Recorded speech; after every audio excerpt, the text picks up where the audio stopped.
안녕하세요. 성장하는 사람들입니다. 오늘은 프란츠 카프카의 변신한 책을 읽고 나와 가족과의 관계에 대해서 살펴보고자 합니다. 이 책을 통해서 주인공인 그레고리 잠자는 아버지와 어머니, 여동생과의 관계를 특별하게 나타내고 있습니다. 결론부터 말하자면 카프카는 자신의 책 변신에서 벌레로의 변신은 카프카의 해방이자 타축이었습니다. 그것은 카프카의 삶과 그의 책 변신을 통해 보여주고 있는데요. 변신의 줄거리는 단순합니다. 근면성실하면서 성공한 세일즈맨인 그레고르 잠자가 어느 날 벌레로 변하면서 벌어지는 이야기를 담고 있습니다. 변신은 가족에 대한 우리의 막연한 관념을 깨고 현실을 바라보게 합니다.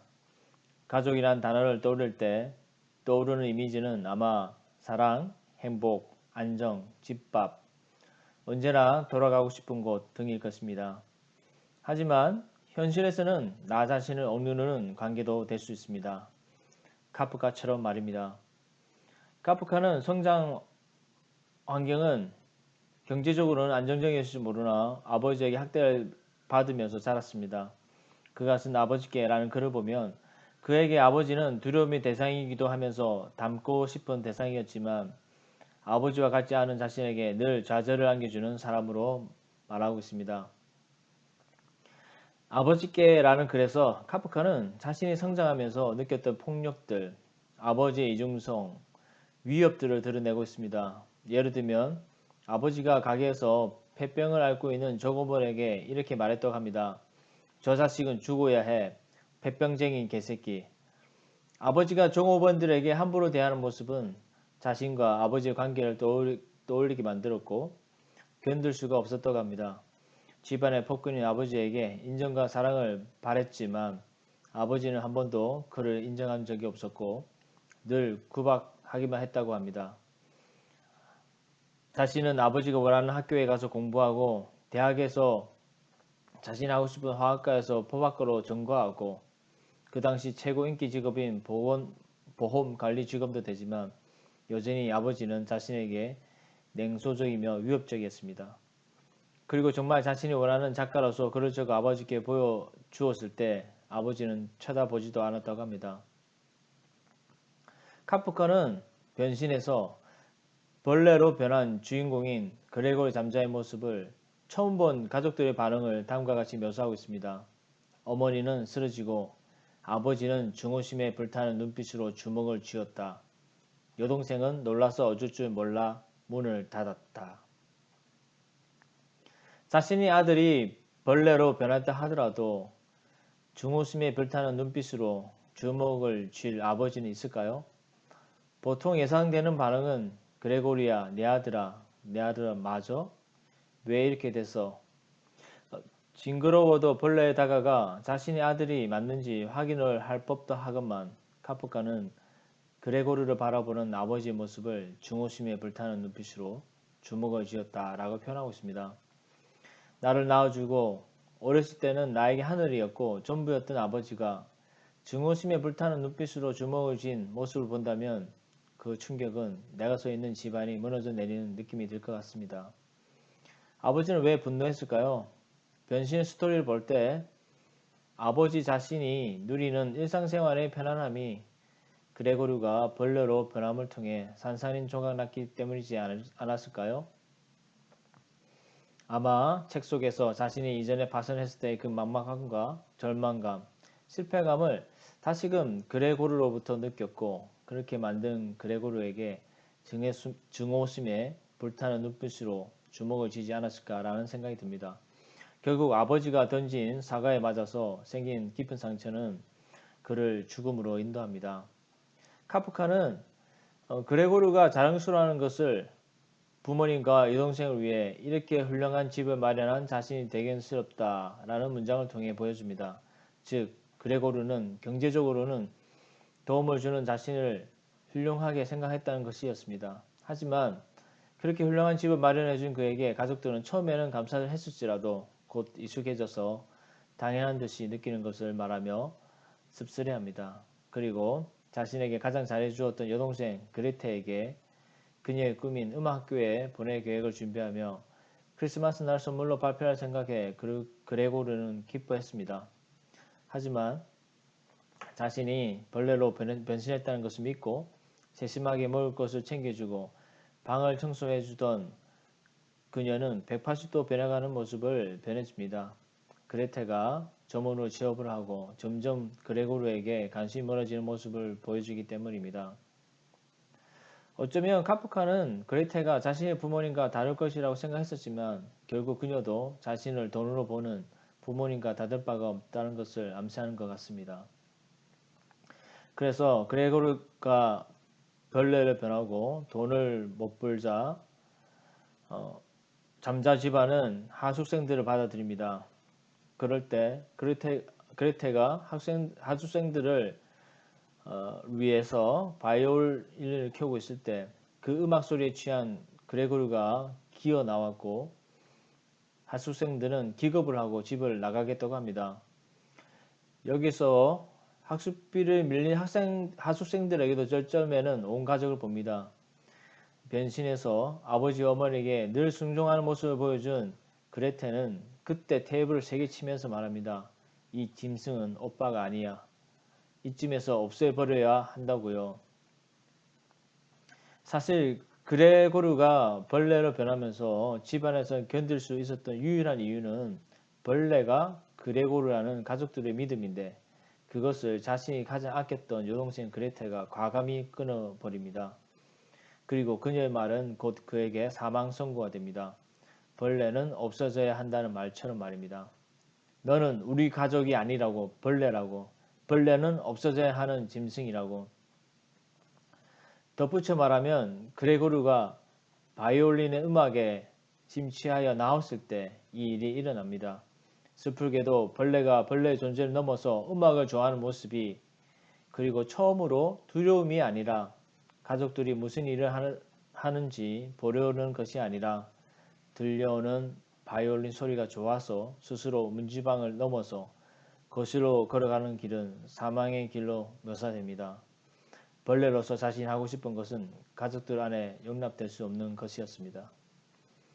이는 하수생들의 계약을 끝내는 것을 의미했고 가족들에게는 자신들의 경제적 안정이 붕괴되는 것과 연결되고 있습니다. 결국 그것이 그레테로 하여금 사망 선고를 하게 만든 원인이 됩니다. 그레고르가 자신이 좋아하는 것을 하는 것은 가족들에게는 벌레조차도 받아들일 수 없는 모습을 보여준 것은 아닐까요? 즉 가족들이 바라는 것은 자식으로서 오빠로서 경제적인 책임을 다하는 것, 그 이상의 모습은 필요 없다는 것이며 그것만이 자식으로 오빠로서 인정받는 기름을 보여준다고 생각합니다.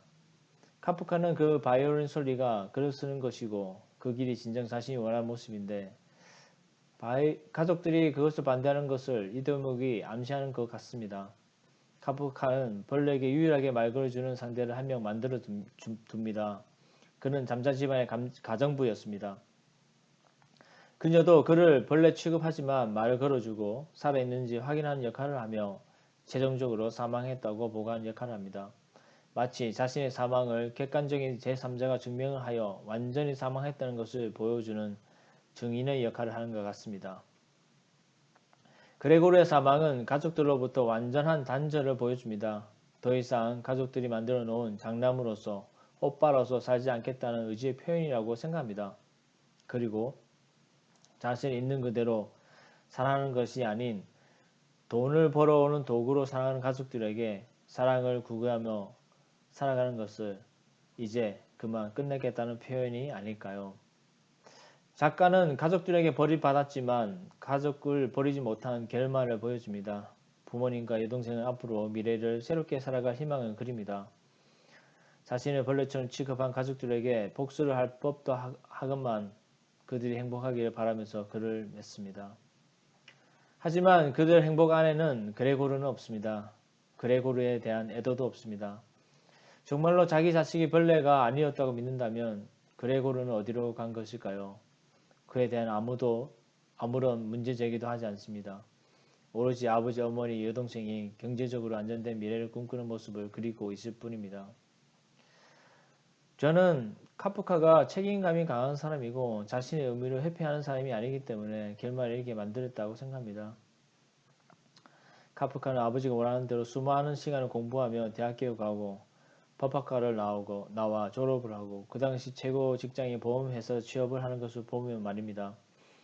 하기 싫은 것을 억지로 하는 것도 한계가 있는데 카프카는 그것을 다 해내는 것을 보면 내가 하고 싶은 것보다 가족이 나에게 주어진 일을 하는 게 더 우선시였던 것 같습니다. 또한 변신에서도 그레고르는 여동생 그레텔을 음악 학교에 보내기 위한 재정 계획을 꼼꼼히 세우는 모습을 보여주기 때문에도 그렇습니다. 이런 연유로 인해 저는 카프카가 변신에서 벌레로 변한 그레고르가 사망을 통해 진정으로 자신을 찾는 모습을 그리고 있다고 생각합니다. 책임감 때문에 가족들이 만들어 놓은 나에 대한 족쇄를 스스로 벗어나서 탈출하지는 못했지만 벌레가 됨으로써 가족들이 자신을 버림을 통해 수동적으로 그 족쇄를 벗어나 버렸기 때문이 아닐까요? 벌레로 변신하여 버림받아 죽는다는 것은 남들에게는 끔찍하고 두렵고 상상하기 싫은 것이지만 카프카에겐 자유요 해방이요 진정한 자신의 삶을 찾아가는 출발점이라고 생각이 듭니다. 그것은 아버지에게 사랑받고 싶었고 닮고 싶었고 하지만 학대당했던 카프카 장남으로서 오로지 경제적 책임감을 강조되는 과정에서 하지만 그것마저도 하지 않으면 아버지에게 버림받을 것 같은 두려움과 절망이 그로 하여금 아버지가 원하는 대로 삶을 살도록 했지만 이제는 그것을 완전히 끊어내고 진정한 자신의 삶을 찾아가려는 처절한 몸부림을 그의 책 변신에서 발견하게 됩니다. 저는 이 책을 읽고 나서 진정한 홀로서기는 가족들의 이야기로부터 자유해지는 것에 있다고 생각합니다. 저는 이 의미를 자기가 스스로 자신의 존재 의미에 대해서 의미를 부여하는 것이라고 생각합니다. 그래서 그레고르가 자신을 가족들로부터 완전히 끊어냄을 통해서 스스로 자신이 더 이상 아버지에게 부모님에게 사랑을 구걸하지 않는 즉 자신의 의미를 구걸하지 않는 모습을 보여주었다고 생각합니다. 그래서 성인이 된다면 가장 먼저 해야 될 것이 바로 이런 결별이 아닐까 싶습니다. 물론 이 책에서 나온 것처럼 완전한 관계의 단절이 아니라 스스로 자신의 존재의 의미를 계속 의미를 부여하고 독립적으로 살아갈 수 있는 성인이 되는 것 말입니다. 또한 부모님들이 만들어 놓은 이런 족쇄들은 과감히 끊어버려야겠지요. 그래서 저는 이 책을 보면서 가족들로부터 홀로서기가 중요하다라는 것을 생각해 보았습니다. 그러면 어떻게 우리가 가족들로부터 홀로서기 할 수 있는지 그에 대한 질문을 한번 준비했습니다. 질문 첫 번째는 부모로부터 강요받은 나의 역할, 직업, 의무가 있다면 적어보자. 질문 2는 질문 1의 의무들이 자신이 원하는 것인지 아닌지 성찰해보고 원하지 않을 경우 그 이유에 대해서 성찰해보자. 세 번째는 가족들로부터 주어진 의무들이 건강한 자신의 삶에 방해가 된다면 어떻게 그것을 깨뜨릴 수 있는지 생각해보자. 네 번째는 위의 질문들을 가지고 또 그것에 대해 고민해보고 가족들과 대화를 시도해보자입니다. 저는 앞으로 책을 통해서 주체적 삶을 위한 고민을 해보고자 합니다. 많은 사람들이 주체적 삶을 위해서 고민했고 또 그것을 책으로 많이 적었기에 저는 책을 통해서 책이 큰 도움이 된다고 생각합니다. 주체적 삶을 위해서 말입니다. 감사합니다. 오늘은 여기까지였습니다.